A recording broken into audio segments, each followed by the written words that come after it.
Produce చేయాలని చెప్పి కూడా చూస్తున్నారు. ఎందుకంటే ఇక్కడ మార్కెట్ బాగుంది కాబట్టి ఈవెన్ లాభాల బాట పట్టాలి అంటే ఖచ్చితంగా అక్కడ అన్నీ కూడా రొట్ట సినిమాలు తీస్తున్నారు కాబట్టి ఖచ్చితంగా ఇక్కడ టాలీవుడ్ని అప్రోచ్ అవ్వాలి అని చెప్పి వాళ్ళు డిసైడ్ అయిపోయారు. సో కొంతమంది ప్రొడ్యూసర్స్ ఎవరైతే ఉన్నారో హిందీలో ఉండేటువంటి వాళ్ళు ఇప్పుడు సౌత్ వైపు అయితే చూస్తున్నారు. ఎందుకంటే సౌత్ సినిమాలు అయితే అదరగొడుతున్నాయి, అందులో డౌటే లేదు.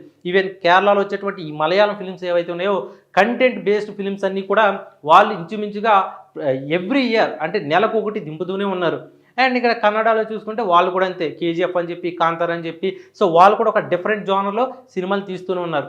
ఇక తమిళ్లో కూడా మనం చెప్పనవసరం లేదు, వాళ్ళు కూడా ఎప్పుడు కూడా మంచి ఫిల్మ్స్, మాస్ ఫిల్మ్స్ని అందిస్తూ ఉంటారు. ఇక తెలుగు మన టాలీవుడ్ గురించి చెప్పుకోవాలంటే మన ఫిల్మ్స్ గురించి తెలిసిందే, ఏ హీరోకి సంబంధం ఉండదు, హీరోలు పోటీ పడుతూనే ఉంటారు.